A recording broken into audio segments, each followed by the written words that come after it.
Hi, welcome back to my channel, Second PUC Accountancy, Learn, Understand and Excel. So in the previous class, we had seen introduction of a retirement of a partner, and we had also seen how to calculate the new profit sharing ratio and the gain ratio. So today, we are going to see how to prepare the different accounts under retirement of a partner. So now let us see what are the different accounts that has to be prepared under the retirement of a partner. First, we have to prepare the revaluation account. A revaluation account is an account which is prepared to revalue the assets and liabilities before the partner retires.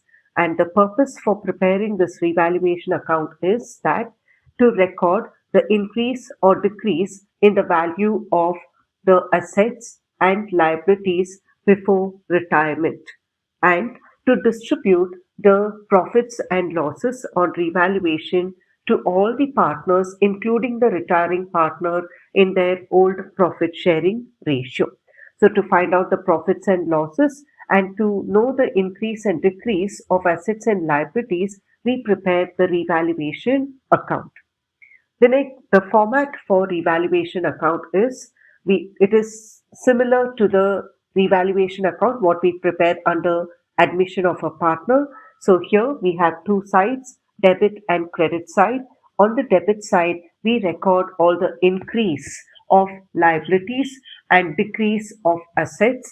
And on the credit side, we record all the increase of assets and decrease of liabilities. On the debit side, we record all the loss or expenses, and on the credit side, we enter all the incomes and gains. So let's just quickly see the entries which appear on the revaluation account.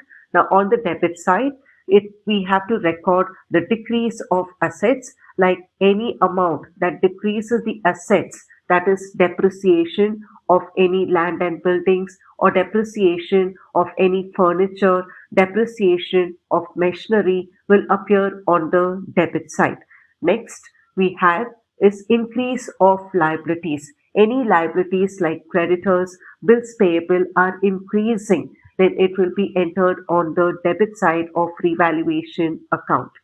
Next is any unrecorded liability that is not recorded in the books of accounts, but it is now found in the adjustments. It will be recorded on the debit side of the valuation account. Now, on the credit side, as we know that we have to record all that increases the asset and decreases the liability. On the other hand, income and gains are recorded on the credit side of revaluation account.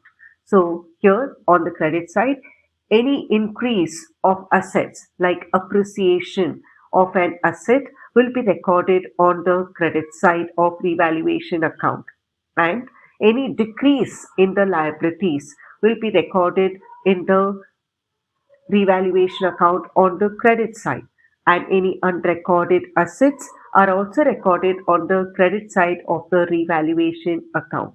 Now, once we have done this, we need to find the balance. That is, first get the total of the revaluation account, see which is the highest total. It can be the debit side may be higher or credit side may be higher. Now, if the credit side is higher, that is, income is more than the loss or expenses. So it will be a profit, a revaluation profit. So it will be recorded on the debit side as to profit transferred to all partners' capital account. That is, any profit we derive in the revaluation account should be distributed to all the partners, including the retiring partner, in the revaluation account, and it should be transferred to the partner's capital account. Now, if the loss or the debit side is more than the credit side, then it will be a loss, revaluation loss. Even this loss should be transferred to all the partners, including the retiring partner, which will be recorded on the credit side of revaluation account as by loss transferred to all partners' capital account. So this is how the revaluation account is prepared. So we record all the increase and decrease of assets and liabilities, and then the profit or loss that is derived in the revaluation account is transferred to all the partners' capital account in their old profit sharing ratio. Now, let us see the second account that has to be prepared under retirement of a partner, that is partners' capital account. The capital account of all the partners have to be prepared. Now, what is this partners' capital account? It is the personal account which is prepared for each partners, including the retiring partner. This account is prepared to find out the new capital of the continuing partners and to ascertain the amount that has to be settled to the retiring partner. So we prepare this account since a partner is retiring from the firm. We need to know how much is the amount that is to be settled to the partner who is leaving the firm. So to know the amount that has to be settled for the retiring partner, we prepare the partner's capital account, and once the retiring partner leaves the firm, the continuing partners will continue the firm. So therefore, we should know what is the new capital of the continuing partners. So for this reason, we prepare partners' capital account. And here, when a partner retires, how is the retiring partner settled, or how is the payment made to the retiring partner? The retiring partner can be paid immediately once we get to know what is the amount that has to be settled to the retiring partner. Either it can be paid immediately by cash or through bank to the retiring partner and settle his account. Or if the firm is unable to pay the amount immediately, then the amount that has to be settled can be transferred to the loan account, and then it can be paid to the retiring partner in future. And therefore, this amount will appear in the balance sheet as a liability for the firm as it has to be paid in future. So the settlement of the retiring partner's journal entry is made like this. That is, the retiring partner's capital account debit to bank if it is paid through bank, or to cash if it is paid through cash, or loan account if it is paid later. So therefore, the journal entry on settlement of the retiring partner's account will be retiring partner's capital account debit to bank or cash or loan account, being final settlement made to the retiring partner. Now, let us see the treatment of goodwill as per AS 26, which has to be made in the partner's capital account on retirement of a partner. So, how are we going to treat the goodwill on the retirement of a partner as per AS 26? The continuing partners have to pay to the retiring partner for his share of goodwill in the firm in the gain ratio. So when a partner leaves the firm, and the continuing partners have to pay the retiring partner for the share of goodwill that he has contributed for the firm, and this goodwill will be made in the gain ratio by the old partners. So here, this will be valued on the date of retirement. The goodwill will be valued on the date of retirement, and the retiring partner's share of goodwill is adjusted through the capital accounts of the continuing partners in the gain ratio. So here we are going to value the goodwill, and we are going to take the retiring partner's share of goodwill, which will be adjusted by the continuing partners in the gain ratio. So this treatment has to be made in the partner's capital account. So the journal entry here will be the gaining partner's capital account debtor, that is the continuing partner's capital account debtor, as they are going to adjust the goodwill for the retiring partner. So we are going to debit the continuing partner's capital account to the retiring partner's capital account. That is, the retiring partner's share of goodwill is adjusted by the continuing partners in the gain ratio. So this journal entry will be now posted in the partners capital account. Now, before we could post in the partners capital account, let's see how to treat this goodwill with a small example as per AS 26. Now, this is an example given here. See, A, B, and C are equal partners. When we say equal partners, all three share the profits equally. That is in the ratio of 1 is to 1 is to 1. That is the ratio between the partners. And in this, C wanted to retire, for which the value of the goodwill of the firm is considered as rupees 90,000. So the goodwill is valued at rupees 90,000. So let's see how to adjust this goodwill and pass the journal entry. So first and foremost, let's take and write what is given in the question here. So first, the total goodwill is given to us as 90,000 rupees. And from the total goodwill, now we don't want the total goodwill because only one partner is retiring. So we need to find out only C's share of goodwill. So C's share as per the old ratio is 1 by 3. And here we need to find out C's share of goodwill, that is 90,000 into 1 by 3, which will be rupees 30,000. So the retiring partner's share of goodwill is rupees 30,000. Now this 30,000 goodwill should be given by whom? By the continuing partners who are going to gain the profit from the retiring partner. So therefore, this amount should be borne by A and B in the gain ratio. Since there is no information given to us about any other ratio, the old ratio of the continuing partners will be the gain ratio, that is 1 is to 1. So gain ratio here will be 1 is to 1 between A and B. So now let's see how much A is going to bear and how much B is going to bear the part of goodwill for the retiring partner. So C's share of goodwill, which is borne by A, will be rupees 30,000 into 1 by 2, because the ratio is 1 is to 1.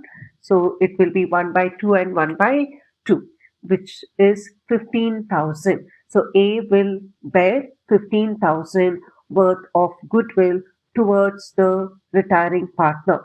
And what is C's share of goodwill borne by B? Again 30,000 into 1 by 2. Even B will bear rupees 15,000 of goodwill towards the retiring partner. Now we are going to put all these in the journal entry what we had seen previously. Now what is the journal entry we had seen? Now the gaining partner's capital account debit to retiring partner's capital account. So who are the gaining partners here? A and B. And the retiring partner is C. So let's see how to write the journal entry here. It is A's capital account debit, that is the gaining partner's capital account debit, B's capital account debit. So both are the continuing partners or gaining partners. So both have to bear 15,000 to C's capital account towards C's goodwill, that is 30,000. So this is the journal entry that has to be passed for goodwill, the goodwill of the retiring partner. That is A's capital account debit 15,000, B's capital account debit 15,000 to C's capital account 30,000, being C's share of goodwill adjusted to the existing partner's capital account in gaining ratio. Now let us see how to post all these entries in the partner's capital account, and let's see how to prepare partner's capital account on retirement of a partner. So this is the partner's capital account where we have debit and credit A, B and C on both the sides. C is the retiring partner. So first and foremost, it is also again similar to the partner's capital account what we had prepared under admission.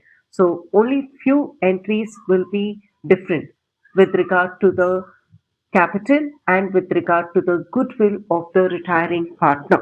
So first and foremost, bring down the capital from the balance sheet of all the partners, including the retiring partner. So it will be written on the credit side as by balance brought down for all the three partners. Now, next, we have to bring down the accumulated reserves and profits if it is given in the balance sheet. So, first, by general reserve, if reserves are being made by the partners, it should be distributed among all the partners in the profit sharing ratio, that is, old profit sharing ratio, including the retiring partner, because it is the reserve which has been created by all the partners in the firm.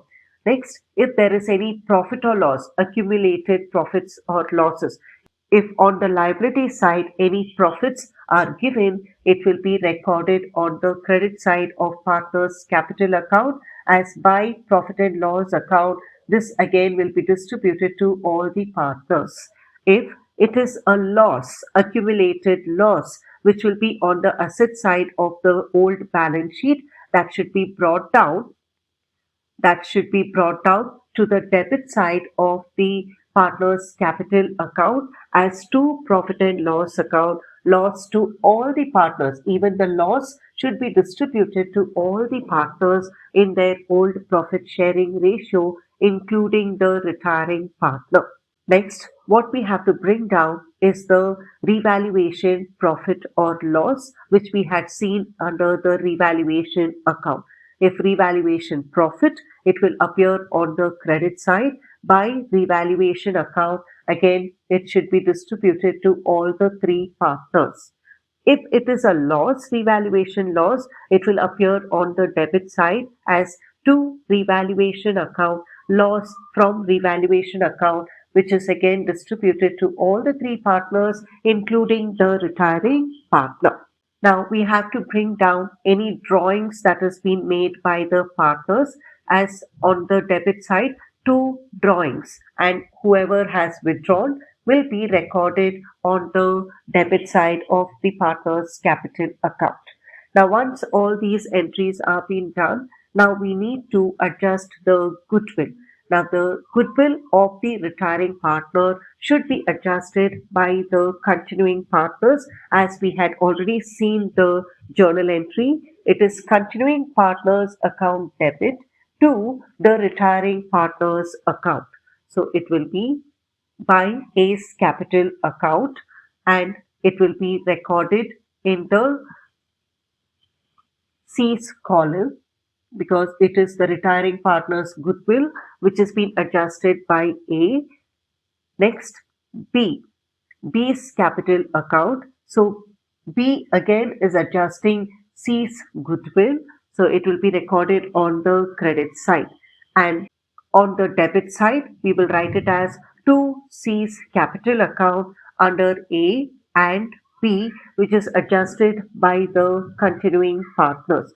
So this is the entry that has to be made for the adjustment of the goodwill. Now, once the goodwill is being adjusted, now we have to balance the partner's capital account.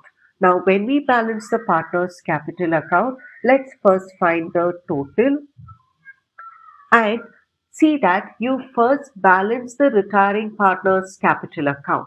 So get the total of the retiring partner's capital account. So the debit side and the credit side total should be checked and the highest total has to be written.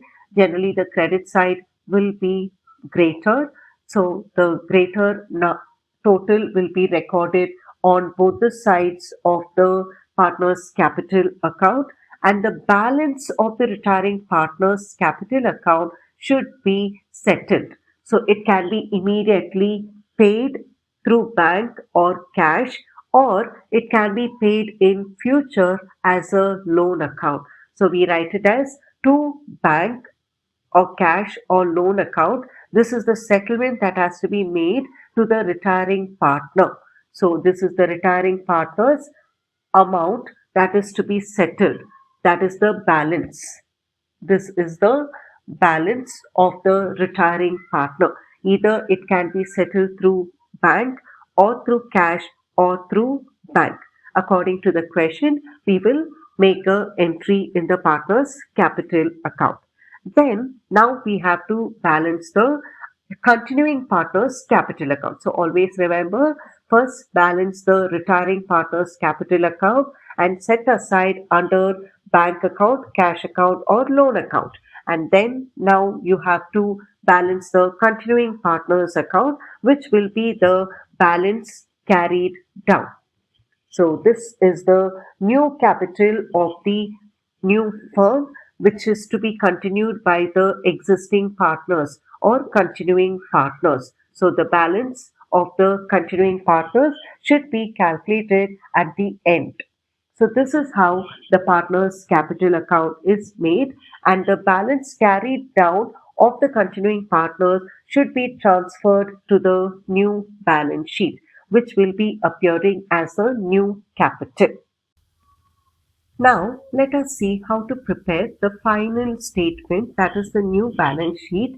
Now, this is again similar to the balance sheet what we had prepared under admission of a partner. We have to bring down all the assets on the asset side along with the adjustment, and on the liability side we have to bring down all the liabilities which was given in the uh, old balance sheet along with the adjustments, and added to it we have to bring down the new bank balance or cash balance, and this bank or cash balance will change according to the settlement made by the firm to the retiring partner. If the firm settles the amount to the retiring partner immediately through bank or cash, it has to be adjusted to the bank or cash in the old balance sheet. So it will be bank or cash, whatever is given in the balance sheet, less C's capital account. That is the settlement that is paid to the C's capital, that is the retiring partner's capital account. Then deduct it and entry in the make the entry in the balance sheet. That will be the new bank balance or new cash balance. But if the retiring partner is not settled immediately through bank or cash, then his account will be transferred to loan account. So this loan account is the liability for the firm, which has to be settled to the retiring partner in future. So in that case, we write it on the liability side as C's loan account, the amount of balance what we had calculated in the partner's capital account. If it is not settled immediately, it will be written as loan account. So we write it on the liability side of the new balance sheet. So this is the amount which we will be settling in future. And then we have to write the new capital, that is new capital of the continuing partners. So continuing partners capital will be A and B who are going to continue. So it will be recorded in the new balance sheet. So apart from all other assets and liabilities with adjustments, this is the new treatment we will be making in the new balance sheet. So hope it is clear, students. So these are the formats of different accounts which will be made in the retirement of partner. So we'll see how to work out sums in the next video. Thank you.